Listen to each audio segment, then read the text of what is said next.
8:15. Thanks for being with AM this morning. The Deputy Prime Minister, in fact Acting Prime Minister at the moment, Winston Peters, has waded into the debate over the Hurricanes Poua controversial Haka, saying, quote, if they focused more on tackling and catching the ball instead of expending all their energy performing a Haka, trying too hard to attack the government, they may not have been thrashed so badly.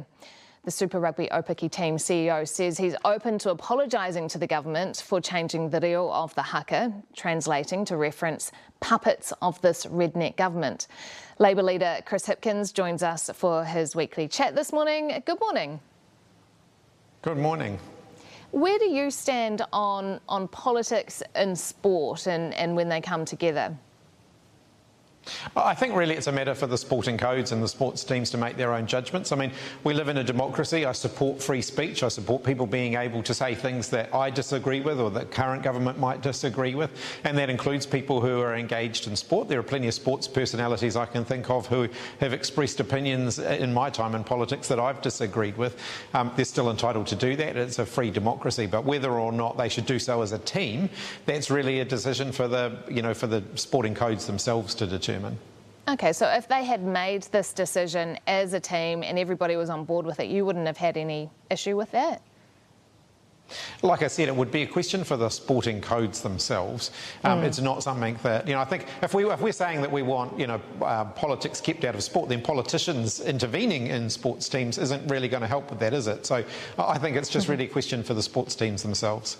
What do you think about the words that were used? They referred to puppets of this redneck government. It's pretty inflammatory. There's no question about that, and we've seen plenty of people over the last few years use some pretty inflammatory rhetoric towards the previous government and towards the current government. And we live, that is one of the things about living in a democracy, is that people are entitled to say things that are inflammatory and that you might disagree with. Is it the equivalent on the other side of the political spectrum of being called woke?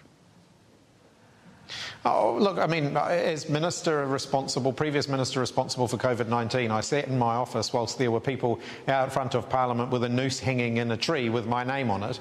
There is some pretty inflammatory stuff that's happened in recent times. We live in a democracy. People are entitled to express their views. They're entitled to express them passionately. And, yep, from time to time they'll go too far, as the parliamentary protesters did, and an action might end up being taken. But I still think we should have a reasonably high threshold for that. I think that free speech is really important in a democratic system like ours. Do you think an apology is appropriate in this case then? As I've said, it's really a question for the sporting code themselves. Yeah, okay. We spoke with the Minister for Children this morning, Karen Shaw, about the boot camps, which are going to be brought in by the middle of this year. They're going to be led by Oranga Tamariki with other agencies on board as well. Do you think that that is the right agency to lead these boot camps? I think, regardless of who runs it, I really don't have a view on that. The most important question is it going to actually work and sustain better outcomes for these kids? And the previous national government tried it, and the evaluations found that over time it didn't actually improve the outcomes for these kids. So sometimes with these kind of intensive programs, you get a short-term improvement, but actually if they're just going back to the environment that they came from previously, where there's often all sorts of things going on in their lives that are, leading them down the path towards more trouble. If they just go back to that after going to a boot camp, then all that's going to happen is you're going to get the same outcomes. They're just going to be a bit fitter. And so I think we need to actually look at dealing with the dysfunction in these kids' lives if we really want to get better long-term outcomes for them. Is that what you're concerned about, that they would go there and be fitter and stronger and still going to reoffend in the community? Well, I think if we look at the reoffending rates, there are actually programs that might not be as easy to understand as a boot camp, but that are actually leading to much lower reoffending rates. We had a pretty intensive program we put in place over the last 18 months or so of our government, where young offenders were being referred to that program, and I think around 80%, I can't remember the exact number, but around 80% of them didn't go on to reoffend. It was one of the most successful programs for that demographic of kids who just find themselves getting into trouble over and over and over again. We have to break that cycle.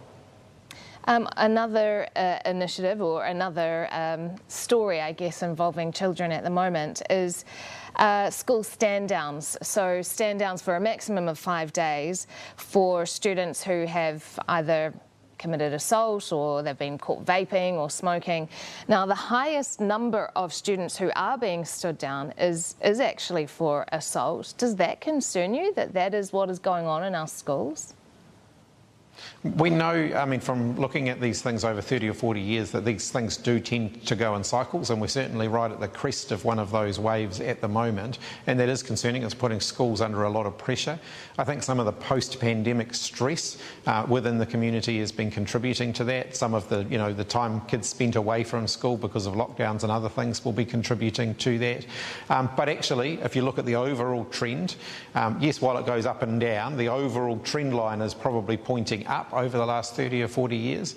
There are more kids coming to school with high and complex needs, and as a result we actually need to ask some fundamental questions about that.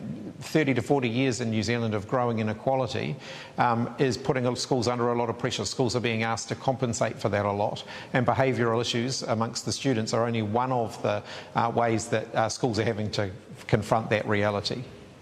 Did you do something about that as Education Minister and then as Prime Minister? Was it something you were aware of?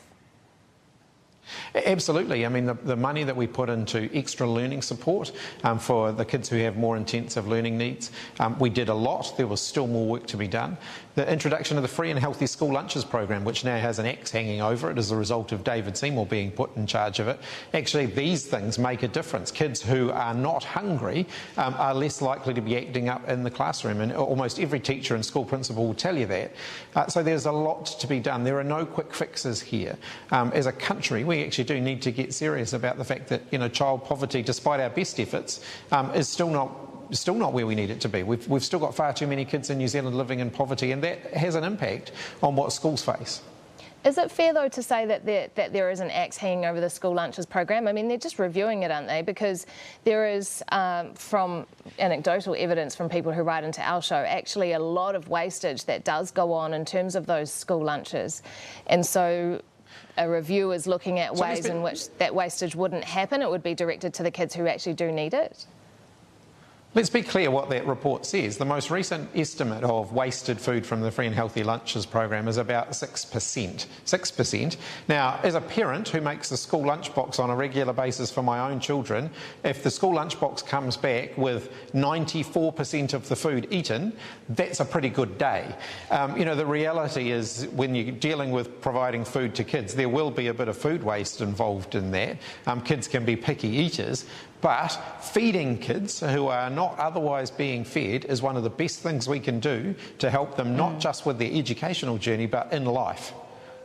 Just finally, on the government's transport announcement this week, and this is one of the points that hasn't really been talked out a lot, but there's also going to be a crackdown on drug and drink drivers as part of it, where traffic fines and demerit fees will also be reviewed. They haven't been reviewed since 1999, so would you welcome an increase in fees there? I think work to crack down on drink driving, drug driving, I think those are all things that we should be doing. I think they'll make everybody on the road safer. The government did not indicate to New Zealanders before the election that it was going to hike up vehicle registration fees by $50 a year, so I think that's a broken promise. And as for their promise around fuel tax, they said they weren't going to be increasing fuel tax. Well, now they've said they're going to be hiking it up by 22 cents a litre. They're just going to do that over a longer period of time. I think both of those things count as broken promises. This was a government that said they were going to put cost of living front and centre for Kiwis, and yet all of the things they're talking about now, counselling free and healthy lunches in schools, increasing vehicle registration, hiking up fuel tax, they're actually doing the opposite.